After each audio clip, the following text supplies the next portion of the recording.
Bonjour les amis. Alors ce matin, je voudrais parler d'un sujet qui me touche profondément et qui a bouleversé aussi ma vie. Je voudrais vous poser la question. Il vous arrive d'être sincèrement touché par les paroles d'une personne qui a dit quelque chose vous concernant et du coup, ça vous touche profondément. Et des fois, ou alors des personnes qui ont dit des choses sur vous ou qui ont fait des choses directement en face de vous. Vous êtes vulnérable, vous ne savez pas quoi faire. Vers qui vous vous tournez et quelle est par la suite votre attitude? Est-ce que vous gardez mais constamment votre colère sur cette personne qui a dit les choses sur vous ou vous vous retournez vers Dieu pour lui demander de donner l'attitude ou ce qu'il faut faire? Mais la première réaction, c'est vrai, la première réaction est normale. Je voudrais vous parler aujourd'hui du pardon parce que j'ai découvert dans cette démarche, le pardon est tellement subtil et puis des fois, nous allons penser, je vais oublier, mais on ne peut pas oublier ce qu'on vient de nous faire, quelque chose qui nous a réellement blessés ou alors nous avons fait, mais il n'y a pas de reconnaissance autour de nous. Et ça nous blesse et nous gardons les gens au fond de nous. Mais plus nous allons garder les gens au fond de nous, plus nous allons voir que c'est comme si on a mis un caillou très lourd dans notre cœur et qui chaque jour nous tire vers le fond de l'océan. Si nous sommes dans une mer, on ne peut pas porter.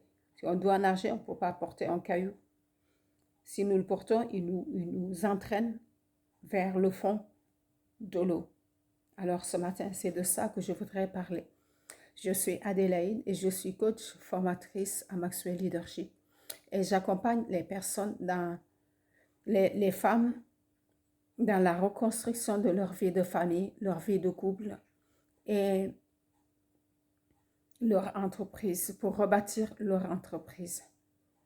Alors, je vais prier. Oui, Seigneur, je te remercie pour ce sujet qui est le pardon dont Paul a fait mention dans son épître. Je prie ce matin, Papa, quel que soit ce qui nous est arrivé, quel que soit ce que nous avons vécu, quel que soit ce que nous avons gardé au fond de notre cœur, que cette parole soit une parole qui va nous libérer. Parce qu'en pardonnant aux autres, nous donnons aussi à Dieu la possibilité de nous libérer de tout ce qui nous retient, nous empêche d'avancer. Je te remercie. Au nom de Jésus, j'ai prié. Saint-Esprit, je te laisse encore la place pour que tu viennes nous enseigner, pour que tu viennes nous éclairer dans toute la vie, Seigneur, que tu as prévu pour nous. Dans le nom précieux de Jésus, j'ai prié. Amen. Amen. Donc ce matin, je disais qu'on parlait du pardon et nous allons lire la Bible dans l'épître dans 2 Corinthiens, chapitre 2. 2 Corinthiens, chapitre 2, au verset 5. Verset 5. Le pardon du coupable. Si l'un de vous a été une cause de tristesse, ce n'est pas moi qui l'a attristé. Ce n'est pas moi qui l'a attristé. Mais vous tous, ou du moins une partie d'entre vous, pour ne rien exagérer. Ce n'est pas moi qui l'ai attristé. Je pense que c'est de ça qu'il s'agit. C'est vous tous, pour ne pas exagérer. Le blâme qui lui a infligé la majorité d'entre vous est suffisant pour cet homme. Avez-vous désiré, aussi devriez-vous à présent lui accorder votre pardon et le réconfort afin qu'il ne soit pas accablé par une tristesse excessive. Je vous engage donc à lui témoigner de l'amour, car je vous ai écrit pour vous mettre à l'épreuve et voir si vous obéissez en toutes choses. Celui qui vous accordez le pardon, à qui vous accordez le pardon, je lui pardonne moi aussi. Et si j'ai pardonné, pourtant que j'ai eu quelque chose à pardonner, oui, je l'ai fait à cause de vous, dans le Christ, pour ne pas laisser Satan prendre l'avantage sur nous.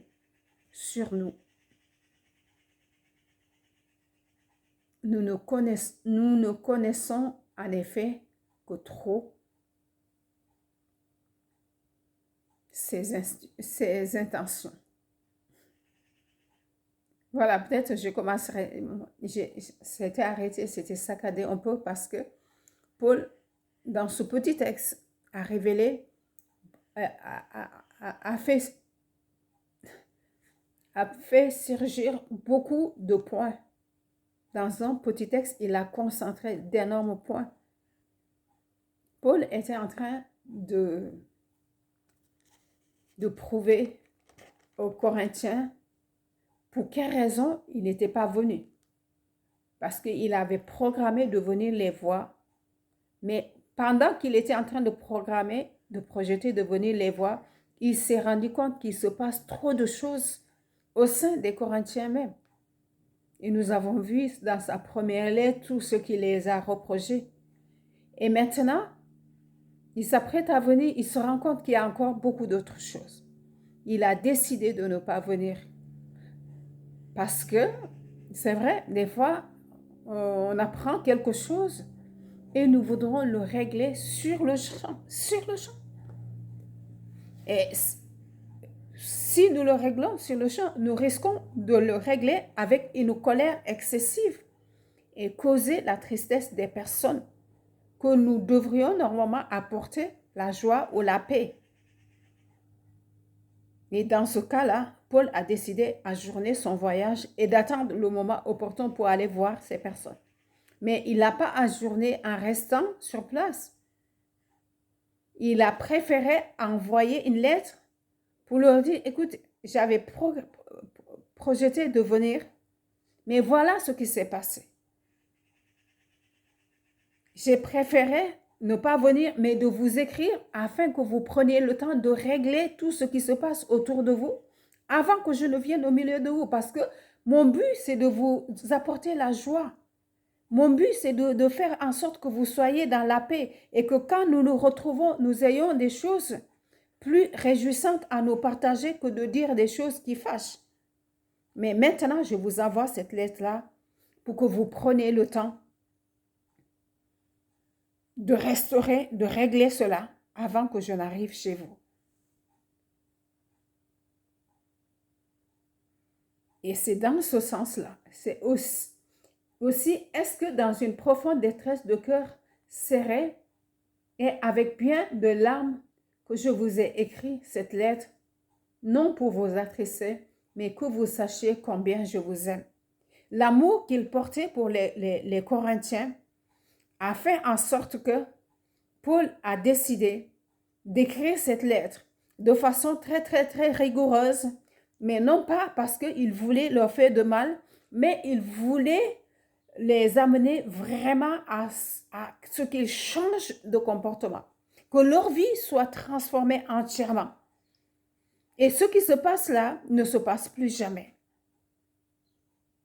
Je vous ai écrit, c'est vrai, c'est très dur. Mais croyez-moi, si c'est dur pour vous, ça l'était aussi pour moi. Et des fois, c'est pareil. On est en train de vivre une injustice qu'on ne comprend pas d'où ça vient. Parce que tout ça, Paul a su, et c'est par là où il a commencé. Il sait pourquoi il y a cela. Quand nous voulons travailler sur un domaine, l'ennemi va susciter, mais une intense une intense persécution ou difficulté pour nous décourager. Mais il finit par là. Il dit, pour ne pas laisser Satan prendre l'avantage sur nous, nous ne connaissons en effet que trop bien ses intentions. Parce que tout ça, je sais d'où ça vient. Je sais qui a fait ça, je sais. Mais vous, votre rôle, ce n'est pas que, oui, maintenant, nous sommes en Christ. Que maintenant, c'est lui qui fait tout. Oui, il nous a donné cette grâce. Mais nous avons notre responsabilité, notre rôle à jouer. Et c'est dans ce sens-là que je vous ai écrit pour que vous preniez le temps de régler et que vous tenez en compte ce que je vous ai dit. Non pas dans la colère, mais dans la joie, parce que ce que je suis en train de faire, c'est pour vous ramener, pour vous permettre de rester dans cet amour, dans cette joie, dans cette paix, dans cette bénédiction de Dieu qu'il a pourvu pour nous. Et quand vous l'avez reçu, j'ai découvert ça en vous. C'est pour cette raison que j'ai préféré vous écrire et vous permettre de changer de comportement. Mais parmi vous, il y a des personnes qui sont allées très loin, qui m'ont insulté. Ils l'ont dit dans la lettre là, comme Paul l'a dit. Et il dit, mais si cette personne a été attristée, ce n'est pas moi qui l'ai attristée. Au contraire, cette personne-là a dit des choses qu'il ne pouvait même pas prouver à mon sujet. Il les a dit pour faire en sorte que vous refusiez mon message. Mais en réalité, moi, je n'ai rien fait. C'est vous-même qui l'avez attristé. Oui, je suis d'accord. Peut-être que vous avez parlé pour prendre ma part, pour me défendre. Mais maintenant, vous avez fait aussi jouer votre rôle de ce que vous deviez faire. Mais aujourd'hui, à cet instant que je suis en train de vous parler, si il a été triste, ce n'est pas moi qui l'ai attristé. Mais vous, du moins, une partie d'entre vous, pour ne rien exagérer, une partie d'entre vous ont attristé cette personne pour ses actions. Ils ne l'ont pas fait parce qu'ils sont juste riés sur lui. Ils ont dit qu'il y a une des personnes qui a blâmé Paul. Il dit peut-être une sanction du type de 1 Corinthiens 5, ça a été expliqué dans 1 Corinthiens, qui traduit la communauté. Ils le mettent à l'écart pour que cette personne apprenne à respecter Dieu et à respecter ce qu'il utilise pour le représenter. Il dit, mais maintenant, le blâme que vous lui avez affligé, que lui a affligé la majorité d'entre vous, est suffisant pour cet homme. Vous avez déjà fait ce qu'il fallait. Parce que des fois, ce qui est difficile, la personne ne dit pas directement la chose devant vous. Il va le dire à une autre personne, qui va le dire à une autre, jusqu'à ce que ça arrive à vous. Et quand ça arrive, la personne qui l'a dit, il te dit, ah non, s'il te plaît, je ne veux pas que tu le dises à personne. Maintenant, dites-moi, quand tu apprends ce qu'on vient de dire de toi, et la personne te dit, ne le dis à personne, sinon je ne te dirai plus rien. Mais moi, des fois, je préfère ne pas entendre. Parce que le fait d'entendre cette chose-là, si je ne peux pas intervenir, ben, le problème, c'est que moi, je vais porter. Ça va être pour moi un poids au fond de mon cœur. Et des fois, de ce fait, nous pensons que telle chose est passée, mais il est allé s'encrasser au fond de notre cœur. Je me suis rendu compte, il y a un problème qui s'est passé des années dans ma vie où les gens ont dit des choses où je n'avais pas la possibilité de parler et c'est allé s'installer au fond de mon cœur. Et puis, le cœur s'enferme complètement et tu t'éloignes petit à petit de cette personne, mais tu ne sais pas pourquoi. Jusqu'au jour où tu redécouvres que ce problème-là n'avait pas encore été pardonné au fond de ton cœur. Et tu pardonnes parce que la personne ne savait même pas que tu l'as gardé. En fait, il y a quelqu'un qui a dit que le péché, enfin le manque de pardon, ce que ça crée, c'est comme un poison que tu es en train de boire tous les jours et de penser que ce poison va tuer l'autre qui est de l'autre côté. Mais non, le poison va te tuer, va te détruire, toi qui es en train de le boire. C'est ça le manque de pardon. Et le jour que tu pardonnes à la personne qui t'a fait la chose, tu te rends compte que tu es en train de guérir. Et c'est dans ce sens-là où des fois, quand des gens qui sont dans une maladie longue, ou je ne sais pas, on vient, on dit, mais dis-moi, est-ce qu'il s'est passé par une certaine réveil, il s'est passé telle chose avec telle personne, avec une personne de ta famille ou ça? Et par l'esprit, les personnes sont éclairées. Et une fois qu'ils pardonnent, ils sont subitement guéris. Ce n'est pas la personne qui les a guéris, c'est le fait d'avoir pardonné. Et c'est cette chose-là. Ils ont enlevé, c'est comme si ils ont ouvert la partie où était le poison qui était en train de détruire leur vie. Et ils ouvrent cette partie, ils vident le poison et le poison sort de leur corps et le corps est guéri. C'est ça le manque de pardon. Et ce qui est plus subtil avec Satan, si ce manque de pardon, ça s'est passé des années et qu'à un certain moment, tu as oublié complètement et les choses se passent. Surtout des fois, si les personnes ne sont plus pour que tu ailles leur demander, si, des fois c'est les parents. Un des parents a fait une petite erreur devant ses enfants et l'enfant n'a pas pardonné. Ou une tante qui a dit une parole ou une personne dans ce genre. Ça t'a blessé et tu t'es enfermé, tu t'es éloigné de cette personne. Et petit à petit, tu ne sais pas pourquoi. Parce que tu as oublié. Mais le fond de ton cœur n'a pas oublié. Alors, si c'est le cas, nous pouvons venir devant le Seigneur. Demander au Saint-Esprit s'il y a une personne que j'ai gardée dans mon cœur. Ou alors, nous savons exactement qui nous avons gardé son cœur, dans nos cœurs. Pardonnons à cette personne. Quand on parle de pardon, Paul est allé plus loin. Il dit, pardonnez, ça suffit. C'est suffisant. Les blâmes que vous lui avez infligés sont largement suffisants pour cet homme. Pourriez-vous à présent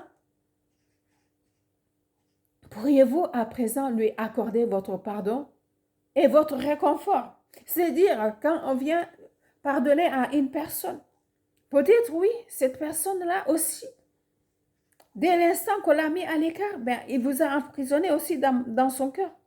Et ça l'enfonce.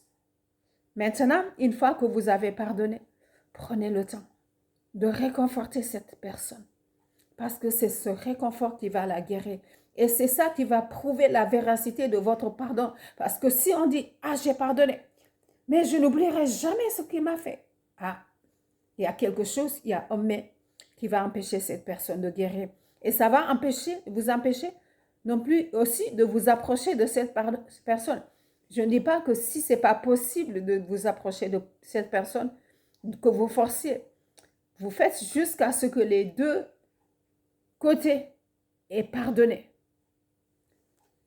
Si les deux se sont entendus sur cette pardon, prenez-vous les mains dans la main si c'est possible. Mains dans les mains si c'est possible. Pour prouver, pour réconforter, pour guérir. Parce que la blessure a besoin d'être guérie.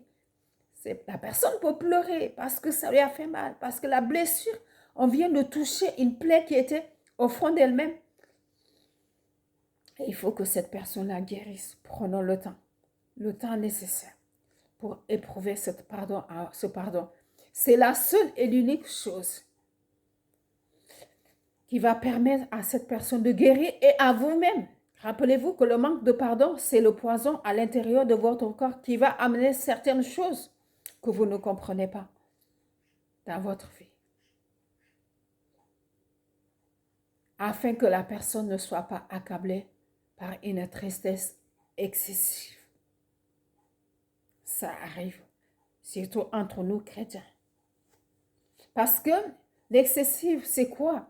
Quand cette personne va jusqu'à dire, je ne peux plus rester avec cette communauté parce que voilà, j'ai fait ça, la personne, a besoin de se pardonner, mais aussi a besoin d'être réconforté par le reste, c'est bien de corriger. C'est ça que le Christ nous demande. Et c'est dans ce cadre-là, il a dit à Pierre, quand il lui a dit, combien de fois devrais-je pardonner si quelqu'un me fait des torts? Il dit, tu dois pardonner 7 fois. Il a dit 7 fois, il dit 7 fois, 70 fois. Ça veut dire qu'il faut toujours pardonner.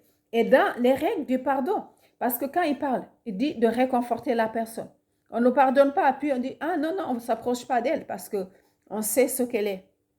Quand on a pardonné, on sait qu'on a pardonné. Et on sait que c'est le pardon qui peut aussi nous guérir. Il dit, je vous engage donc à lui témoigner de l'amour. Le pardon s'accompagne avec l'amour. Si tu pardonnes et que tu dis, cette personne, je ne la touche plus parce qu'on sait de quoi elle est capable, ça veut dire que tu n'as pas pardonné. Dans ta bouche là, le pardon est sorti. Mais dans ton cœur, il y a autre chose. Et le poison continue à rester en toi. Mais d'aller jusqu'au bout, de lui prouver cet amour pour ne pas laisser cette personne se retrouver toute seule et cette personne être détruite par l'ennemi parce que dès qu'il va prendre cet engagement de s'éloigner, cette personne est maintenant seule face à sa culpabilité et ça peut l'amener jusqu'à la mort parce que l'ennemi, dans cette tristesse, profite pour toucher les parties sensibles de tout ce qu'il a fait, il va le sortir. Et cette personne ne peut pas se pardonner. Et quand il ne se pardonne pas, il encore renouvelle le poison à l'intérieur de lui. Et c'est ce poison qui va détruire sa vie. Mais nous, en tant que frères et sœurs, notre but, notre rôle est d'aller vers cette personne et lui dire, voilà, nous t'avons pardonné. Et nous te prenons aussi dans nos bras, nous te réconfortons. Et nous t'autorisons à retourner, à rentrer au milieu de nous. Pour aussi ne pas permettre à l'ennemi d'entrer. Parce que dès l'instant que toi, tu manques de pardon, il a une porte dans ta vie. Je ne dis pas de ne pas corriger, je ne dis pas, mais de reprendre dans l'amour et de recommencer les relations. Et ça, c'est ce qui est le plus difficile. Quand on est en couple, des fois, j'ai parlé des parents, mais il y a aussi la relation couple. Des choses terribles qui peuvent se passer au sein du couple. Mais le pardon est la première chose. Parce que Jésus dit, si tu es en colère, que le soleil ne se couche pas sur ta colère. Ça veut dire, quand tu vas penser à ça, tu dis, il y a ça qui s'est passé entre mon mari ou entre ma femme et moi ou entre moi et mes enfants. J'appelle les enfants et je leur demande pardon.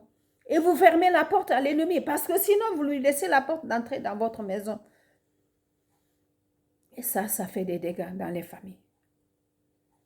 Alors, si nous voulons renforcer notre relation, nos relations, ça peut être avec des collègues, ça peut être avec des collègues qui t'ont blessé ou qui ont fait des choses énormes, qui ont brisé ton cœur. Ça peut être avec des amis, avec des gens avec qui tu parles, des gens des voisins ou alors du même village là où tu habites, ou alors je ne sais pas où c'est allé à causer des divisions au sein même d'une famille. Mais revenons à cette parole du pardon, qui s'accompagne du réconfort que nous apportons à celui que nous avons pardonné et de l'amour véritable, on le manifeste. Alors il dit, c'est car je vous ai écrit pour vous mettre à l'épreuve et voir si vous obéissez. Le pardon va s'accompagner avec l'obéissance. Ça s'accompagne avec le réconfort. Ça s'accompagne avec l'amour et surtout l'obéissance. Parce que nous ne le faisons pas pour nous, mais pour celui qui nous a engagés, Christ. Il nous a pardonné. Il n'a pas regardé l'état de péché dans lequel nous étions. Il considère que nous étions dans un état d'impureté. Il ne pouvait plus s'approcher. Le Père ne pouvait plus s'approcher d'Adam et Ève. Et c'est tout ce que nous avons hérité. Un cœur rempli de tout ça. Mais il a fait mourir son Fils. Pour que lui, il prend le péché qui était en nous. Et nous recevons le pardon. Alors s'il nous a pardonné à notre tour, pardonnons-nous nos offenses comme nous aussi nous pardonnons à ceux qui nous ont offensés. à ceux qui nous ont fait du tort. Alors, obéissez. Et je verrai par là votre foi et votre persévérance, votre obéissance en toutes choses. Même les celles qui sont les plus difficiles à pardonner, vous devez marcher dans ce pardon. Celui que vous accordez le pardon, je lui accorde aussi, moi aussi. Et si j'ai pardonné, pour autant que j'ai quelque chose à pardonner. Ce que cette personne a dit, oui, ça m'a touché, mais bon, sur le champ, c'est passé. Je n'ai rien à pardonner. Je n'ai rien à pardonner.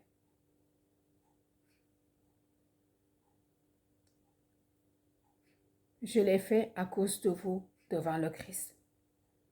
J'ai fait ça. Je me suis soumis.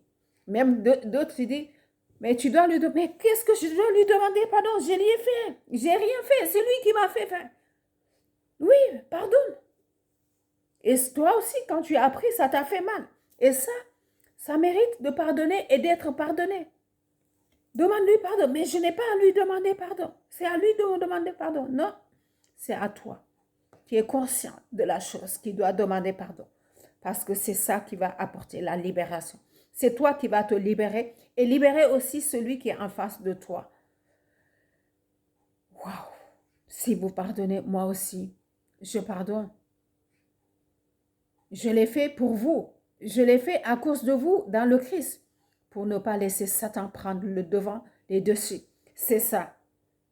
Le secret du pardon, c'est ça.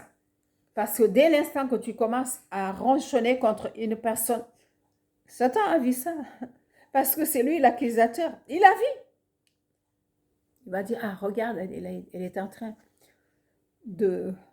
Elle s'est maintenant éloignée de toi parce que tu lui as dit ça. Tu as dit telle chose qui l'a concernée. Il va le dire. Comme ça, son but, c'est de vous mettre plus et de vous séparer. Et de vous plonger. Tant que cette personne va être plongée dans son mal, vous aussi. Parce qu'il viendra aussi vous culpabiliser, vous accuser, c'est à cause de vous. Et le jour que ça lui arrive quelque chose, oui, c'est à cause de vous parce que vous avez fait ça. Pour ne pas arriver à ça, prenons les devants et demandons pardon là où il faut pardonner et pardonnons ce que nous devons pardonner. Parce que c'est ce qui nous donne l'avantage sur tout ce que l'ennemi voudrait lever contre nous ou nous accuser ou accuser qui que ce soit. Nous connaissons ces intentions. Arrêtons ces intentions. Et le pardon s'accompagne de l'amour, ça s'accompagne de l'intégrité, ça s'accompagne de joie qui va aider cette personne à se restaurer, à croire réellement que nous lui avons pardonné et qu'il nous a pardonné, ce qui peut aussi nous libérer. Nous devenons libres. Rien ne nous retient plus. Oui, merci Seigneur pour cette parole. Je te prie Seigneur parce que je sais que c'est toi. C'est toi qui veux parler à tes enfants par rapport à ce sujet. Je pense que ça parle à une personne aujourd'hui et à moi aussi ça me parle. Donne-moi le cœur. Donne à chacun de nous de pouvoir pardonner là où il a été sincèrement blessé, de pardonner et de se libérer et de guérir complètement et de laisser aussi l'autre guérir pour ne pas donner l'occasion, ouvrir la porte à Satan de venir faire ce qu'il veut dans nos vies. Je te rends grâce. Je te remercie et lui fermer complètement la porte. Dans le nom précieux de Jésus, j'ai prié. Amen. Amen. Nene huli mahata temit hui isolal bu lui lamu ubalal anandu hase kanaku akanolal wahwa jakut. Manyo anda kita lobwa, manyo anda kita kawa olal wahanu bajamu pornu kanal. Ubonketa la namu banlu kanal ona hasan wahauma ujokutalu jokutalu molo limo be lu bonketa lol minula nyena ula ko abukan kano parce que baju mutanu hasikana ku balu tapali wala na abaluti wahauma panu ubabul kambila ku saitane ina no kenul libulonga borola donc pour jakuma ila no kenul bonketolal lu hofo manyo wahu kitoka nu senji atemita hase na ndo mulu bajal kabala kunkwa kila fofla balolal no kenal dika suba yakona dika jakata nyolo Yesu Kristo anje mulika. Amen.